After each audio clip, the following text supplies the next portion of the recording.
I think the team is really excited to be working on the Elder Scrolls Online. I mean, one of the reasons I joined the studio was because it was Elder Scrolls. So the team, being huge fans, are as equally excited to get out more details as possible, but we have to be very careful about what we show. So the world is going to be full of interactivity, it's going to have a huge breadth and scope, and really you're going to be able to play the way you want to play.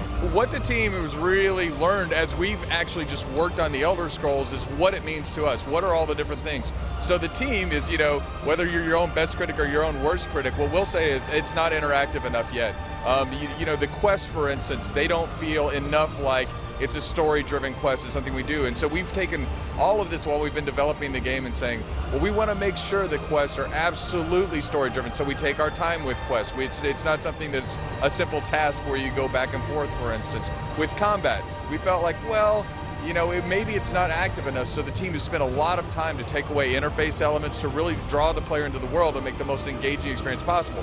And then it's some natural things that come out of Elder Scrolls, like it's active, it's reactive combat, and so the combat system feels, I would say, extremely different from anything you've played before. It feels great.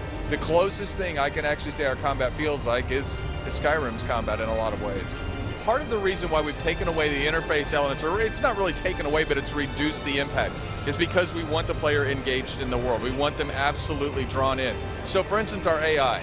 Our AI, or our enemies that the players will fight, will actually have moves that they do that the player has to kind of watch on the screen for. And then that becomes, it's an interesting thing because we give you these core mechanics to deal with it, like the block, maybe like crouch, there's interrupts. I can hold down a button, right? I can hold down a button, and when I hold that button down, it actually makes my attack more powerful. So when I let go of that attack, or where in the cycle I let go of that attack determines how hard I hit, but also it makes me a little vulnerable when I'm hitting it.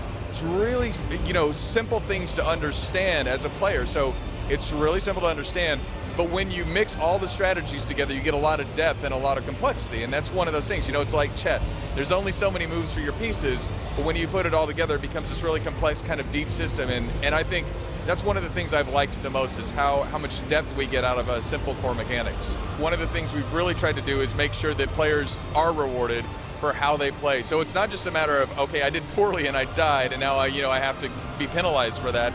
It's more of, we say, well, if you want the best loot in the game, or you want the best stuff that you can get, if you play really well, if you use these core mechanics effectively, if you do combat effectively, then we're going to reward you even more. So there will be things that you see in the world, like better loot for playing better.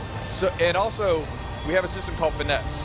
So when you use your moves effectively, your finesse grows. And so the more your finesse grows, we have a move called, kind of internally we're calling it ultimate. I don't know what it will be at the end, but and when you throw off that ultimate move, it's this incredible feeling of power, like, okay, I got something off. So you're really working towards something. Even in a single combat, you feel like, hey, I'm playing a game here, I've got something I'm trying to do, and the people who play the best are obviously going to be rewarded more.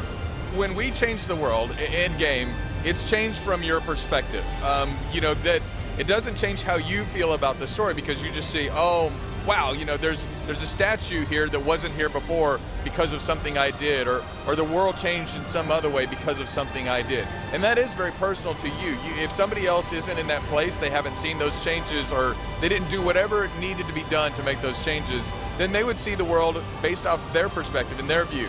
But we're also very cautious about separating our players, and we know that that's a real concern. So we've taken every precaution to make sure that when you experience a story, it's your story. The choices you make, the way you go is really represented in the world, but at the same time, it doesn't impact somebody adversely who maybe wouldn't have made that same choice.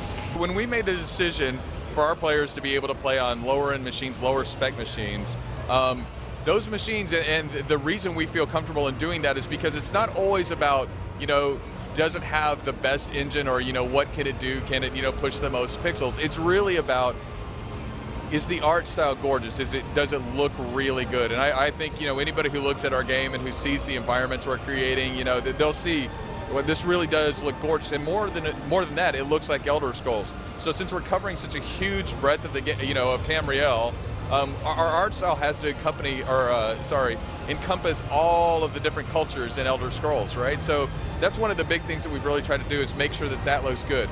But we have the ability to have 200 players on the screen at the same time if of course we're going to have to make trade-offs and you know, compromises to make sure that that can happen, but when you look at it, I don't think as a player you're going to say, oh, that doesn't look great. I think you're just going to say, this looks amazing. I'm really happy to be in this world.